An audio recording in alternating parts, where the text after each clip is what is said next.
Hello दोस्तों, स्वागत है आपका हमारे इस चैनल द स्टडी नाम पर।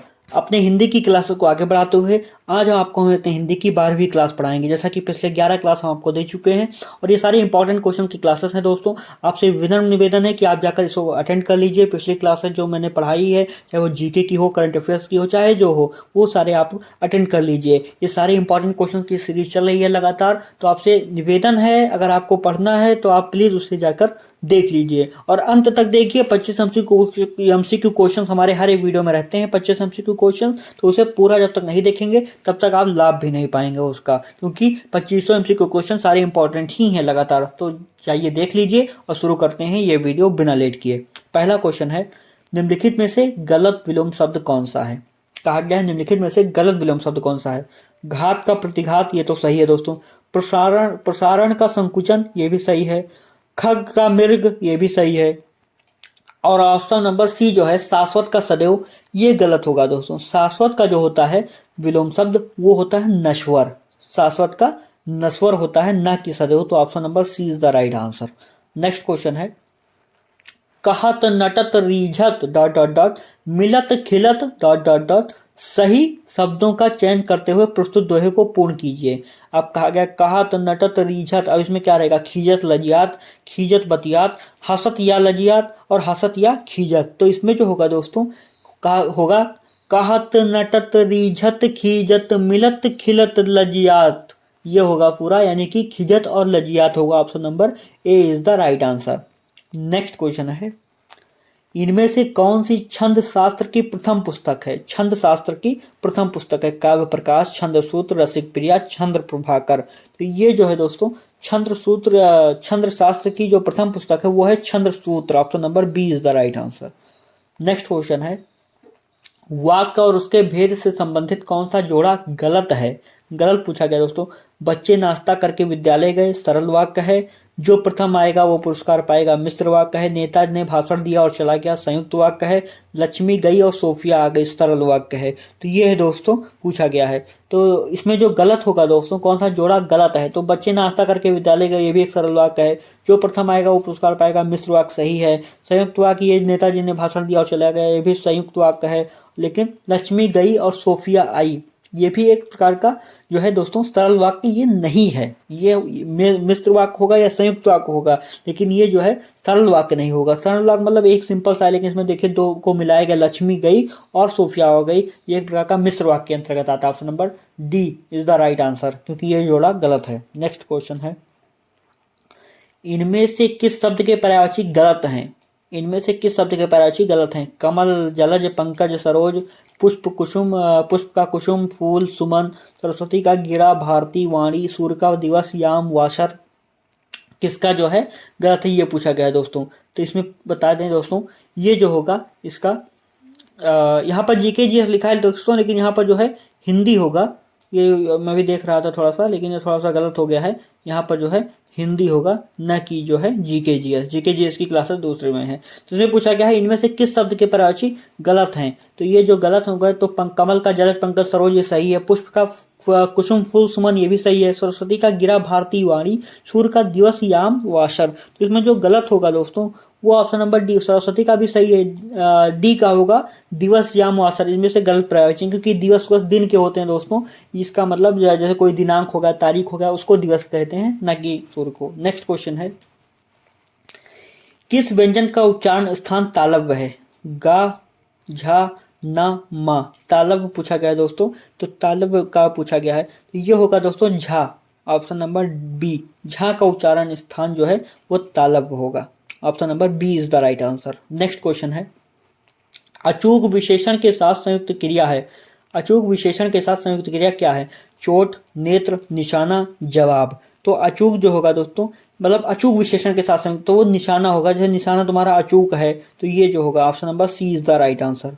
नेक्स्ट क्वेश्चन होगा, शुद्ध वर्तनी वाले शब्द का चयन कीजिए। अत्यांजलि, पूजनीय, तदोपरांत, कवियत्री। तो शुद्ध पूछा गया दोस्तों, तो शुद्ध जो होगा इसमें अत्यांजलि भी गलत है, पूजनीय भी गलत है, तदोपरांत भी गलत ही है। कवियत्री यही सही है दोस्तों। ऑप्शन नंबर डी, कवियत्री। इसका जो है कवि का जो है स्त्रीलिंग होगा कवियत्री। Option number D is the right answer. Next question है, जो सर्वनाम शब्द वक्ता, श्रोता अथवा किसी अन्य व्यक्ति के लिए प्रयोग किया जाता है उसे क्या कहते हैं? संबंधवाचक, पुरुषवाचक, अनिश्चयवाचक, निजवाचक। तो उसे दोस्तों कहते हैं पुरुषवाचक सर्वनाम। ऑप्शन नंबर बी, पुरुषवाचक सर्वनाम। क्या किसे कहते हैं? जो सर्वनाम शब्द वक्ता, श्रोता अथवा किसी अन्य व्यक्ति के लिए प्रयोग किया जाता है उसे जो है पुरुषवाचक सर्वनाम कहते हैं। Option number B is the right answer. Next question है, मंदिर और मदिरा युग्म का उपयुक्त अर्थ वाला किसी अन्य व्यक्ति के लिए प्रयोग किया जाता है उसे क्या कहते हैं? पूजा घर, पुजारी, घर और सवारी, गुफा और बड़ी गुफा, देवालय और शिवशाला। तो मंदिर मतलब जानते हैं दोस्तों, तो मंदिर मतलब देवालय, पूजा घर भी कह सकते, पूजा घर तो नहीं कहते हैं, मंदिर, मंदिर मतलब देवालय, और मदिरा मतलब अश्वशाला, मदिरा। तो ऑप्शन नंबर डी ही सही होगा। Option number D is the right answer. Next question है, निशा का विशेषण रूप है निशाचर, निशीथ, निशांत, नैश। निशा का जो है विशेषण रूप है दोस्तों, तो निशा का जो विशेषण रूप है वो होगा Nash. Option number D is the right answer, Nash होगा। नेक्स्ट क्वेश्चन है, महादेवी वर्मा को नीरजा के लिए कौन सा पुरस्कार प्राप्त हुआ? ज्ञानपीठ, सक्सेरिया, द्विवेदी पदक, भारत भारती।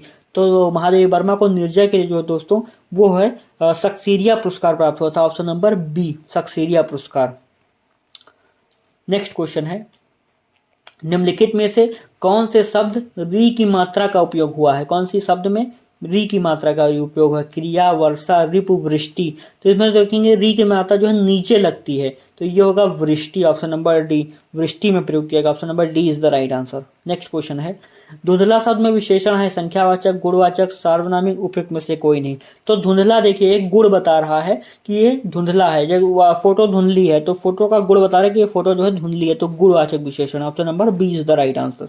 नेक्स्ट क्वेश्चन है, निम्नलिखित शब्दों में से पुल्लिंग शब्द का चयन कीजिए। सूची, पत्र, किताब, गंगा, संसद। पुल्लिंग शब्द का चयन करना है दोस्तों, तो इसमें जो है सूची पत्र एक प्रकार का पुल्लिंग शब्द है, बाकी ये सारे स्त्रीलिंग शब्द हैं। किताब, गंगा, संसद सारे स्त्रीलिंग शब्दों के अंतर्गत आते हैं, लेकिन जो सूची पत्र शब्द है वो एक पुल्लिंग शब्द है। नेक्स्ट क्वेश्चन है, चूड़ी अच्छी थी में थी कौन सी क्रिया? चूड़ी अच्छी थी में थी कौन सी क्रिया है? योजक क्रिया, अधिकार घोतक क्रिया, अधिकार घोतक क्रिया, औचित्य बोधक क्रिया, अप्रत्यक्ष क्रिया। थी जो है चूड़ी अच्छी थी, तो इसमें जो होगा दोस्तों ये योजक क्रिया होगा। Option number A is the right answer. Next question है, उसके पास रुपए हैं, इसमें रुपए शब्द है एक वचन, बहुवचन, उक्त दोनों सही। पूछा गया है रुपए, उसके पास रुपए हैं, तो ये जो है दोस्तों एक बहुवचन शब्द है रुपए, चाहे वो एक के पास हो चाहे कई के पास हो, बहुवचन शब्द ही है रुपए। Option number B is the right answer. Next question है, प्रेम अनदेखी राहों की तरह ही आकर्षक होता है, वाक्य का काल पहचानिए। सामान्य का भूतकाल, पूर्ण वर्तमान काल, सामान्य वर्तमान काल, अपूर्ण वर्तमान काल। कहा गया है प्रेम अनदेखी राहों की तरह ही आकर्षक होता है, तो इसमें देखिए वर्तमान काल की बात की जा रही है, तो पूछा गया कौन सा वर्तमान काल? एक सामान्य वर्तमान काल का है ये, सामान्य वर्तमान काल की प्रेम अनदेखी राहों की तरह ही आकर्षक होता है, तो option number C is the right answer. Next question है, एक युग्म शब्द है, एक युग्म पूछा गया, सपेरा, सपेरी, सुनार, सुनारी, तैराक, तैराकी, लाडला, लाडली। तो उसमें पूछा गया है एक युग्म शब्द है, तो ये है दोस्तों तैराक और तैराकी। ऑप्शन नंबर सी, तैराक और तैराकी एक युग्म शब्द है। Option number C is the right answer. Next question है, वादी का विलोम है आवादी, विवादी, प्रतिवादी, अनावादी। वादी का विलोम है दोस्तों प्रतिवादी। ऑप्शन नंबर सी, वादी का प्रतिवादी। Option number C is the right answer. Next question है, देवताओं का उपवन किसे कहा जाता है? नंदन कानन, अशोक वाटिका, स्वर्ग, कोई नहीं। तो देवताओं का उपवन जो है नंदन कानन भी कई लोग कहते हैं, और इसमें जो है पवित्र उपवन भी होता है दोस्तों, पवित्र उपवन। पवित्र जब ये नहीं होगा तो आप कोई नहीं लगाकर पवित्र उपवन भी होगा इसका, पवित्र उपवन में भी नंदन कानन का देवताओं का उपवन कहा जाता है। तो ऑप्शन नंबर ए भी ए इज द राइट आंसर, और उसका होगा पवित्र उपवन भी को भी कहते हैं देवताओं का उपवन। नेक्स्ट क्वेश्चन है, वादी का विलोम, ये तो पीछे। नेक्स्ट, निम्नलिखित शब्दों में से स्वर संधि को पहचानिए। पुस्तकालय, सदृत, दिग्दर्शन, उज्ज्वल। स्वर संधि पूछा गया है दोस्तों, तो स्वर संधि होगा पुस्तकालय, पुस्तक धन आलय, धन पुस्तकालय, तो ये जो होगा स्वर संधि के अंतर्गत आती है। नेक्स्ट क्वेश्चन है, जल पुरुष में कौन सा समास है? तत्पुरुष, अव्ययीभाव, बहुव्रीहि, द्वंद्व। जल पुरुष। तो जल में पुरुष में जो है दोस्तों तत्पुरुष समास है, जल पुरुष में तत्पुरुष समास है। Option number A is the right answer. Next question है, अब आप चल सकते हैं वाक्य में कौन सी वृत्ति है? सामर्थ्य सूचक, निश्चयार्थ, बाध्यता सूचक, इच्छार्थक। अब देखिए दोस्तों, अब आप चल सकते हैं, चल सकते हैं मतलब अपने सामर्थ्य की बात की जा रही है कि आपकी सामर्थ्य है अब चलने की, तो यहाँ पर सामर्थ्य सूचक होगा दोस्तों, क्योंकि आपके सामर्थ्य की बात की है कि अब आप चल सकते हैं। तो यहाँ पर क्या बता रहा है? आपकी सामर्थ्यता बता रहा है, तो इसलिए जो है यहाँ पर सामर्थ्य सूचक वाक्य है। Option number C A is the right answer. Next और आखिरी क्वेश्चन है, निम्नलिखित में से एक शब्द में उपसर्ग का प्रयोग नहीं हुआ है, वह शब्द है सहज, अनुभव, संचार, नयन। पूछा गया किसमें जो है उपसर्ग का प्रयोग नहीं हुआ है, तो अनुभव में अनु का हुआ है, संचार में सन का हुआ है, नयन में नय का हुआ है, लेकिन किसमें नहीं हुआ? तो सहज में जो है नहीं हुआ। Option number A is the right answer. तो दोस्तों ये थे हमारे 25 MCQ क्वेश्चन। तो ये सारे इंपॉर्टेंट ही क्वेश्चन है, मैं आपको हर बार बता रहा हूँ, हर एक वीडियो में यही बात बता रहा हूँ कि ये सारे क्वेश्चन जो है इंपॉर्टेंट होने वाले हैं, प्रैक्टिस सेट्स हैं ये सारे हमारी। दोस्तों आशा करता हूँ आपको वीडियो पसंद आती होगी, और ये वीडियो में अंत तक बने रहिएगा, चाहे जो वीडियो देखें आप हमारा, और पिछले की क्लासेस भी आप अटेंड कर लीजिए। इसीलिए हमारा जो क्लासेस का टाइमिंग रहता है वो बहुत ही कम समय में हम आपको 25 MCQ क्वेश्चन दे देते हैं, क्योंकि हमको पता है एग्जाम नज़दीक आ चुका है। अगर एग्जाम थोड़ा सा लेट होता या एग्जाम नज़दीक ना होता, इतना नज़दीक हम शुरू ना करते, पहले पढ़ाना स्टार्ट कर चुके होते, तो हम आपको और विस्तार से हर एक क्वेश्चन की विस्तार से बताते कि इस क्वेश्चन में क्या क्या बातें होती हैं, क्या क्या कैसे हैं। अब जैसे अब यही क्वेश्चन ले लीजिए, अब ये वाला क्वेश्चन ले लीजिए एग्जांपल के तौर पे। अब इसमें अगर टाइमिंग होता हमारे पास तो मैं आपको बताता कि अनुभव में कौन सा है, संचार में कौन सा है, नयन में कौन सा है, लेकिन बस समय की बातें हैं, इसीलिए बस नहीं बता पा रहा हूँ हर एक क्वेश्चन को विस्तार से। लेकिन आशा करता हूँ अगले जो एग्जाम आएगा हमारा, उसकी जो मैं प्रिपरेशन कराऊंगा आप लोगों की, तो आपका जो है आपको सारे क्वेश्चंस को बिल्कुल क्लियर करता चलूंगा। तो दोस्तों आशा करता हूँ आपको वीडियो पसंद आएगी होगी, और वीडियो के अंत तक बने रहने के लिए आपका बहुत बहुत धन्यवाद दोस्तों।